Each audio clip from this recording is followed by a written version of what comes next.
মামলার শুনানি ছিল। আপনারা গতকালকে থেকে আমার মনে হয় আপনারা নিউজ চ্যানেলরাই বিভ্রান্ত হয়েছেন অনেকবার যে আসলে এই বিচার কার্যটা কোথায় পরিচালিত হচ্ছে। আমি যদি একটু এটার প্রেক্ষাপটটা বলি, এই জুলাই বিপ্লবের পর 16 বছর ধরে এই বিস্ফোরক মামলা সাক্ষ্যগ্রহণ পর্যায়ে রয়ে গেছে, এটা কোনো নিষ্পত্তি হয় নাই। এই গত 4 মাসেও এটার অগ্রগতি নাই। আমি যদি একেবারে স্পেসিফিকভাবে বলি, গত 28 তারিখে, গত 28 নভেম্বর আমাদের যেই কোর্ট ছিল সেখানে বলা হয়েছিল, আমার কাছে এই কপিটা আছে, আপনারা চাইলে নিতে পারেন। সেখানে বলা হয়েছে এভাবে যে গ্যাজেট মোতাবেক বিচারিক আদালতের স্থানের নিরাপত্তা ঝুঁকি ও অবকাঠামোগত পর্যাপ্ততা এবং পরিবেশগত বৈরী অবস্থা প্রেক্ষিতে বিচার কার্য অনুষ্ঠানের জন্য যথোপযুক্ত নয় বিবেচনায় প্রসিকিউশনের পক্ষে কোনো সাক্ষী উপস্থাপন করিতে না পারা এবং জামিন শুনানির আনুষ্ঠানিকতা সম্পন্ন করা অনুপযোগী হওয়ায় সাক্ষ্যগ্রহণ ও জামিন শুনানি মুলতবি রাখার জন্য প্রসিকিউশনের পক্ষ থেকে আবেদন গত 28 নভেম্বরে এই আবেদনটা করেছিল তারা।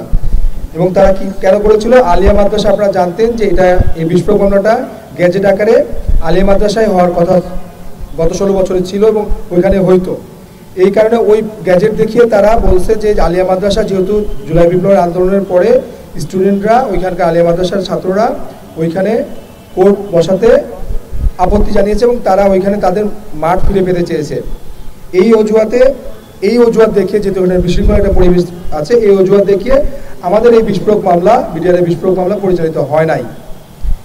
পরবর্তীতে তারা এই বিচার কার্য পরিচালনার জন্য গ্যাজেট এবং আদালত পরিবেশ ঠিক করার জন্য তারা সময় চায় এবং জানুয়ারির 9 তারিখ অর্থাৎ আজকের দিন ধার্য করা ছিল।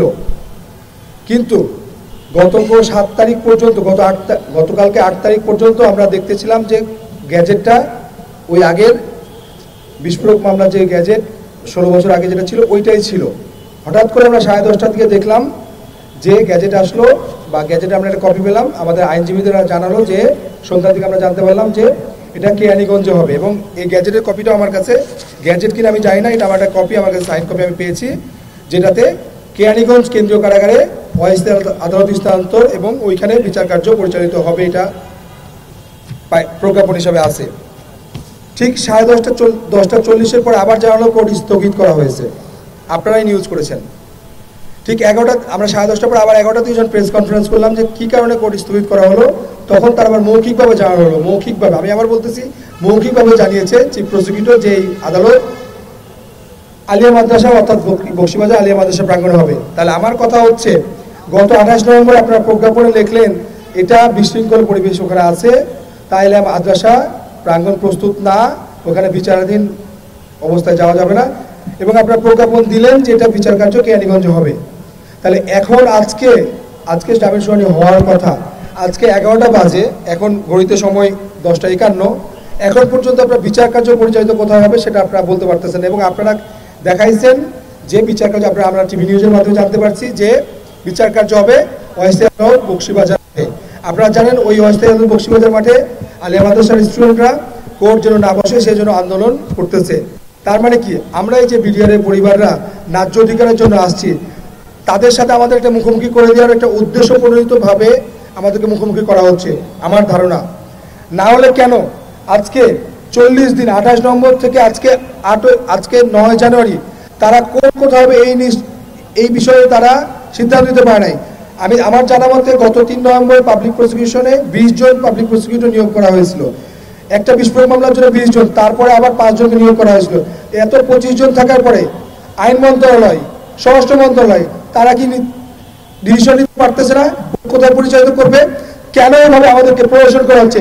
এই পিলখানা হত্যাকাণ্ডের মামলা পরিচালিত করতে তাদের এত কেন অজুহাত? আমরা প্রিয় সাংবাদিক বন্ধুগণ আপনাদের কাছে জানালাম, আপনারা কোথায় কোর্ট বসবে, কি হবে, এই বিডিআর মানুষগুলোকে, আমরা সবাই নিম্নবিত্ত পরিবারের, আমাদের এই মানুষগুলো যারা এখানে আছেন বিভিন্ন সময়ে বিভিন্ন বেআইনিভাবে চাকরিচ্যুত করা হয়েছে 18,000 বিডিআর সদস্যদের, তারা এইভাবে আছে, তাদের ব্যাপারে আপনারা মানবিক দৃষ্টিকোণ থেকে আপনারা আমাদের জন্য কারা আসবেন, কারা কি করবেন আমাদেরকে দিয়েছেন। আমরা আর পারতেছি না, আমরা এই প্রহসনের নাটক আর দেখতে পারতেছি না। আপনারা কি করবেন আপনারা জানান। ধন্যবাদ, আসসালামু আলাইকুম। এটা তো এই প্রজ্ঞাপন, এটা দেখিয়ে তো 28 নভেম্বর তারা আদালত মুলতবি করেছিল, তারা সময় চাইছে। এই আজকে 9 তারিখে জামিন শুনানি হওয়ার কথা ছিল বা কোর্ট পরিচালিত হবে। তাহলে আপনারা একটু বলেন তো, আর কোন মামলা এই বিডিআর হত্যা মামলা ছাড়া, এই বিস্ফোরক মামলা ছাড়া কোন মামলাটা এখন স্থগিত পর্যায়ে আছে? আমাদেরকে একটু প্রশ্নের উত্তর দিবেন কাইন্ডলি আপনারা। কোন মামলা, এই মামলা ছাড়া কোন মামলা স্থগিত আছে? আমাদের মামলাটা কেন স্থগিত থাকতেছে? আমরা কেন এভাবে ন্যায় বিচারের জন্য আমরা 16 বছরে তো প্রত্যেকটা মানুষ জেল করে 21 বছরের জেল খেলে ফেলছে, 21 থেকে 22 বছরের। এরপরে আর কত শাস্তি দিতে চান আপনারা? এইখানে যাদেরকে ফাঁসি যাবজ্জীবন দিয়েছে তাদেরও তো শাস্তি আমরা ধরতে পারি যে 21 বছর তাদের খাটা হয়ে গেছে। আর কত? যাদের খালাস দিয়েছেন তাদেরকে কোন অপরাধে জেলে রাখতেছেন? আমি জানি ওইখানে প্রহসনের বিচার হয়েছে, লোক দেখার বিচার হয়েছে। আপনারা বিচার নিয়ে এত প্রহসন কেন? আপনারা জানেন স্বাধীন তদন্ত কমিশন গঠন করা হয়েছে। স্বাধীন তদন্ত কমিশনে ও ধরাতে বলে দিছে আগের রায় অক্ষুণ্ণ রেখে। কেন? স্বাধীন তদন্ত কমিশন তো এসেছেই পুনঃতদন্তের জন্য, অধিকতর তদন্তের জন্য, যে এটা সত্য উদ্ঘাটন করবে, আসলে রহস্য উদ্ঘাটন করবে, এই জন্যই তো। তাহলে এই মানুষগুলোকে নিয়ে কেন এত প্রহসন করা হচ্ছে? আর আপনি যে কোর্টের ব্যাপারটা বললেন, কাল 8 তারিখে এই যে আমার কাছে প্রজ্ঞাপনটার কপিটা আছে যে কেরানীগঞ্জে কোর্ট হবে, তাহলে আমাদের আইনজীবীদের কেন এখনো জানানো হয় নাই? সকাল 11টা বাজে, আজকে বৃহস্পতিবার। আপনারা কি আমাদেরকে বিচ্ছিন্ন করতে চান? আপনাকে বিচ্ছিন্ন করা আমাদের উদ্দেশ্য আপনাদের? যে একটু পরে বলবেন আজকে সময় শেষ, আপনাদের ব্যবসায় পরে সিদ্ধান্ত নেওয়া হবে। আর কত সিদ্ধান্ত নেবেন? আমরা আজকে কি করব জানি না, আমরা আমাদের পরবর্তী কর্মসূচি আপনাদের জানাবো। কিন্তু আপনারা আপনাদের জায়গা থেকে কোর্টকে কিভাবে নিশ্চিত করা যায়, বা নির্বাহী আদেশের মাধ্যমে দিবেন না কিভাবে দিবেন, এই প্রত্যেকটা নিরপরাধ জেলবন্দীদের মুক্তির ব্যাপারে আপনারা সমাজের দর্পণ, আপনারা আমাদের পাশে দাঁড়ান। আপনাদের কাছে মানবিক দৃষ্টিকোণ থেকে আমি দাবি জানাচ্ছি। আর কাবিল বাংলাদেশের একমাত্র ইউএল এবং ভিডি সার্টিফাইড কেবল, যা A গ্রেড LME